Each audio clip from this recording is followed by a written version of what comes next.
그 다음에 부수재화의 또는 용역의 공급. 요거 이제 조금 어려운 얘기인데, 요걸 하는 이유는 실기에서 이게 출제가 됐기 때문에 하는 겁니다. 객관식 시험에서는 거의 나온 적이 없고요. 자, 이렇게 보시면 되겠네요. 첫 번째가 부수 거래가 있고, 그 다음에 이것들은 독립된 거래다. 그 중에 하나가 1번이 있고, 대가 관계, 공급 관계, 그 다음에 일시적, 우발적 공급, 여기는 필수 부산물. 쭉 내용만 들어보시면 돼요. 그 중에 시험에 나온 것은 이겁니다.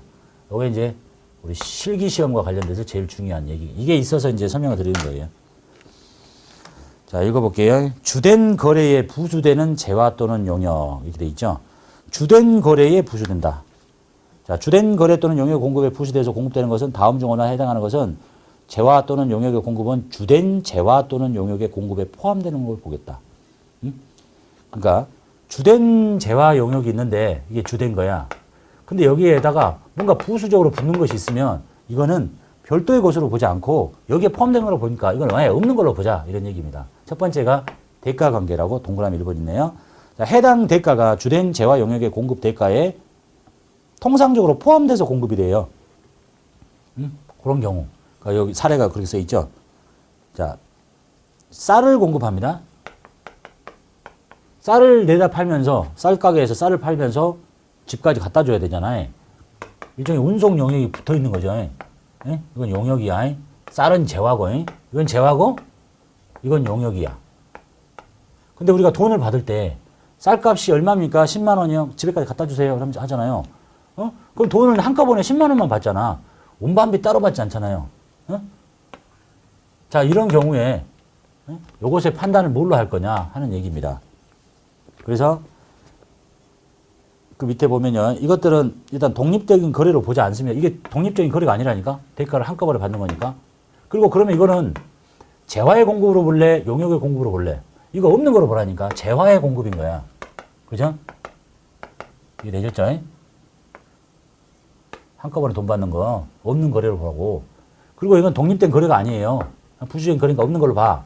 그 재화의 공급으로 보고 과세면서도 뭘로 따지냐면 얘가 과세건 얘 면세거든요. 얘가 뭔지는 몰라도 얘가 과세일지라도 이거는 면세로 보는 거야. 그러니까 결국 얘는 없는 거래로 보시는 게 되겠다라는 얘기입니다. 재화의 공급인지 용역의 공급인지도 주된 거래를 따지고 그것이 과세인지 면세인지도 주된 거래를 따지게 된다라고 써 있네요. 읽어볼게요. 이들은 별도의 독립된 거래를 보지 않고 주된 거래에 포함된 것으로 보기 때문에 공급 시기를 별도로 판단할 필요가 없습니다. 그리고 세금 계산서를 별도로 발급할 필요도 없습니다. 또한 그 부수 공급의 과세 면세 여부도 주된 거래에 따른다라고 되어 있네요. 이해되셨죠? 이게 이제 대가 관계예요. 주된 거래와 함께 돈을 붙여서 받는 거.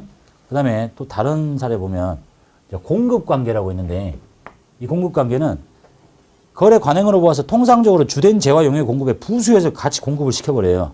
그러니까 이제 현대자동차가 자동차를 팔아. 이거 재화를 파는 거죠. 자동차를 파는데 뭘 주냐면 수리, 보증 수리, 뭐 1년 무상 수리, 수리 용역을 제공하잖아요. 이렇게. 이걸 같이 공급하는데 이 주된 거래에 따라서 항상 같이 붙어나가는 이 부수 거래는 독립적으로 보지 않는다. 여기 이제 용역이라고 보면요. 이걸 판단할 때 이건 재화고 이건 용역인데 뭘로 봐요? 재화의 공급으로 봐. 그 다음에 과세 면세 여부도 이거 과세고 얘도 과세겠죠. 용역 공급이니까 그 과세로 보고 바로 요 얘기란 얘기입니다. 항상 대가를 같이 받는 거 부수적인 건 없는 걸로 보고 그 다음에 항상 같이 추가적으로 공급해 주는 것도 없는 걸로 보고 이거 별도의 거래가 아니니까 별도의 뭐 세금계산서를 끊는다니 계산서를 끊을 필요가 없어진다 라는 얘기를 하고 있습니다. 이게 됐죠? 그 다음에 요거 이제 하나 비슷한 사례 하나 볼게요. 이런 경우 있잖아요. 시험하고 무한한데 내가 포토샵 책을 사요. 포토샵을 배우고 싶으면 책이죠. 책은 면세입니다. 책을 샀는데 책 사면 뒤에가 뭐가 붙어 있죠? 동그란 CD가 붙어 있잖아요. 이 CD는 원래 과세입니다. 근데 이제 책을 사려고 한 거야. CD를 사려고 한 거야.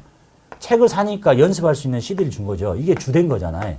그죠? 그러면 이걸 판단할 때 이 주된 거니까 이 주된 것이 책은 면세거든요. 이거 과세야. 그러면 이건 별도의 거래가 아니니까 이 전체는 면세가 되는 거죠. 이 책 파는 사람이 CD를 붙여서 판다고 해서 책은 면세로 팔고 CD를 과세로 이렇게 하는 게 아니라 그냥 다 같이 면세로 금액도 한꺼번에 맞잖아. 뭐 2만 원 이렇게. 이 CD가 과세라고 해서 별도로 하는 게 아니다.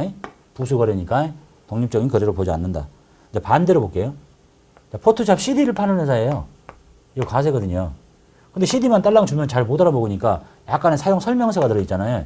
이거 책이거든. 이거 면세야. 근데 주된 게 이거잖아요. 그러면 이 사람은 이거 부수적으로 주는 거지만 가격은 동일 같이 받겠죠. 이건 뭘로 봐야 돼요? 이건 과세로 봐야 됩니다. 주된 거래가 과세니까. 그런 거 받으시면 되겠고. 그 다음에 주된 사업에 부수되는 거 볼게요. 이건 뭐 객관식에 거의 나오지 않으니까요. 아까 봤던 일시유발적만 잘 보시면 돼요. 일시유발적을 빼고 그 다음에 두 번째 거 먼저 할게요. 이게 가장 중요하니까. 주된 사업과 관련해서 주된 재화의 생산 과정이나 용역의 제공 과정에 필연적으로 생기는 거. 사례 보면 이제 이게 필수 부산물이거든요. 이 필수 부산물을 어떻게 처리할 거냐. 자, 참치가 있어요. 참치처럼 생겼나? 자, 참치는 면세입니다. 근데 이 참치를 절단을 해가지고 통조림을 만들어요. 이건 과세입니다. 그런데 참치, 대가리가 너무 크다. 대가리 잘라야 되는데. 참치를 가공하는 과정에서 참치 머리가 이렇게 끊겨 나가요. 자, 이제 요것이 이제 필수 부산물이거든요. 자, 요 참치를 이렇게 만들어서 통조림 만드는 것은 과세인 건 당연한 거야. 예? 근데 이 참치 과정 중에서 나온 이 참치 대가리를 누구한테 팔아요. 이 대가리만 보면 생선이니까 이게 면세가 돼야 되는데 이걸 어떻게 처리할 거냐. 이런 겁니다.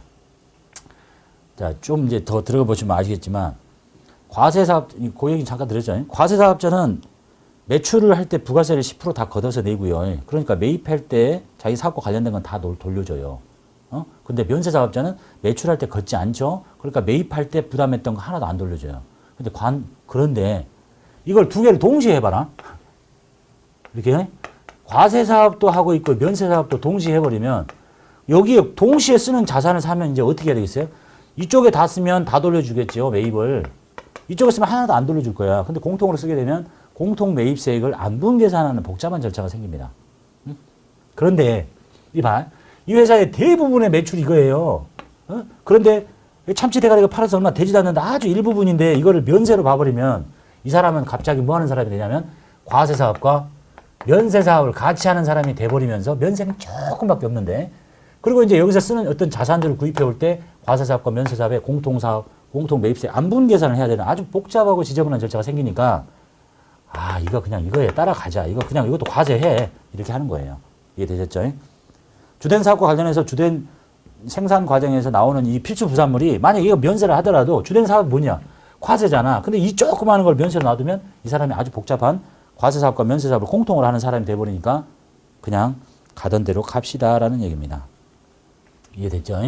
자, 그 다음에 이제 마지막 제일 중요한 거 나왔네요. 필수 부산물 말고 일시적 우발적인 거. 이게 실기시험에 나왔다는 얘기입니다. 자, 주된 사업과 관련해서 우연히 일시적으로 공급되는 재화 용역이 있는데 이것들은 어떻게 취급할 거냐. 다음 페이지에 주된 사업의 일부로 구성하는 것으로 보기 때문에 부수 공급의 과세 및 면세 여부 등은 주된 사업, 아까 과세로 통조림이 나갔으니까 과세로 본다는 얘기죠. 얘도 마찬가지야. 주된 사업에 따르면 돼요. 그런데 예외가 있어. 주된 사업이 과세했으면 그것이 과세고 주된 사업이 면세했으면 그것이 면세인데 해당 재화 용역 자체가 면세면 그것 자체가 면세면 주된 사업을 따르지 않고 그냥 면세 처리한다. 그리고 이런 것들은 독립된 거래이기 때문에 독자적 공급 시기가 존재한다. 아까 여기 참치에서 통조림 만들고 이 떨어진 이 참치 대가리는 독립적으로 거래를 하겠죠. 하지만 이것이 얘가 과세이기 때문에 원래 면세지만 과세를 따라간다는 얘기니까 독립적인 거래인데 자, 이제 요거 얘기할게요. 요거만 잘 정리하시면 돼요. 좀 헷갈릴 수 있는데요. 제조업자가 있어요. 이 사람 과세사업자야. 과세하는 제조. 자, 이 사람 금융회사야. 면세사업자예요. 뒤에 면세에서 배워요. 자, 이 사람이 쓰고 있던 차가 있습니다. 차량은 과세입니다. 토지가 있습니다. 토지는 이 물건 자체가 면세라고 그랬죠. 면세. 나중에 배워요. 차, 과세. 토지, 자, 면세. 자, 이 제조업자가 차를 파는 사람이 아니야. 어쩌다가 일시적 우발적으로 쓰던 차를 내다 팔아요. 어? 그러면 대원칙이 뭐냐면 하던 대로 하면 돼요. 네가 과세사업자냐? 그럼 과세로 가면 돼요. 그래 편하니까. 과세사업자인데 어쩌다가 하나 팔았는데 저것 때문에 저걸 면세를 만들어버리면 공통매입세, 안분계산은 여러 가지 복잡한 절차가 생긴다고 그랬잖아요. 그래서 자 주된 사업이 과세예요. 과세사업자가 과세되는 걸 팔면 이거 취급을 뭘로 해야 되겠어요? 당연히 과세로 해야지. 안 그래? 어? 과세사업자가 면세되는 것을 일시적으로 우발적으로 팔았어요. 그러면 면세했으면 딱 좋겠는데 면세 우선의 원칙에 의해서 이 물건 자체가 면세지 않냐? 그럼 면세로 간다는 얘기예요. 요거만 특히. 자, 면세사업자가 과세되는 걸 팔았다고요? 너 하던 대로 하라니까. 그냥 면세라니까. 면세사업자가 면세되는 걸 팔면 당연히 면세겠지. 예? 그죠? 야, 과세사업자가 과세되는 걸 팔아요. 너 하던 대로 해, 과세. 과세사업자가 면세사업자를 면세되는 재화를 파는데 너 하던 대로 하자니까 아니라니까. 이거는 이 물건 자체가 면세잖아. 그러면 면세해야 돼. 그럼 이제 뭔 일이 생기는 거야? 나라에서 이건 면세입니다라고 열거를 해놓은 게 많은데 이걸 그냥 다 과세를 밀어버리면 안 되잖아요. 그래서 이걸 보고 이제 면세 우선의 원칙이라고 해요. 거기 써 있는 말에 다른 건 다 하던 대로 하면 되는데 과세사업자가 과세되는 걸 파면 과세. 면세사업자가 과세되는 걸 팔아도 그냥 면세 하던 대로 해. 예? 너 이거 면세잖아. 면세가 면세를 파면 면세지. 근데 과세가 면세되는 걸 판다고? 요거는 아니지. 이 재화 자체, 용역 자체가 면세잖아. 그럼 면세로 갑시다. 그래서 이제 시험에 나왔던 문제가 이거예요. 우리 회사가 버스를 한 대 사왔어. 버스는 차죠. 근데 누가 쓰던 버스를 사왔냐면 여기 무슨 은행에서 쓰던 버스를 샀어요. 버스가 여기 과세거든. 예? 그럼 얘가 쓰던 버스를 주면 이 물건은 과세인데 뭘 주겠어요? 면세사업자니까 이게 면세니까 세금 계산서가 아닌 계산서를 준단 말이에요. 예? 그게 한번 나왔던 적이 있어요. 그래서 지금 요걸 좀 알아야 되기 때문에 설명하는 거예요. 나머지 뭐 부수거래, 뭐 독립된 거래 중에 대가관계, 공급관계를 그냥 상식적으로 한번 봐두시면 되고. 대부분 다 그렇잖아요. 그냥 부수거래는 쌀을 파는데 용역은 그냥 부수적인 거니까 별도로 보지 말고 그냥 쌀 판 걸로 봐. 이렇게. 자동차를 팔면서 용역을 공급하는 거 부수적으로 그냥 이거 없는 걸로 보고 그냥 차 파는 걸로 봐. 이렇게 하라고 보시면 되겠네요.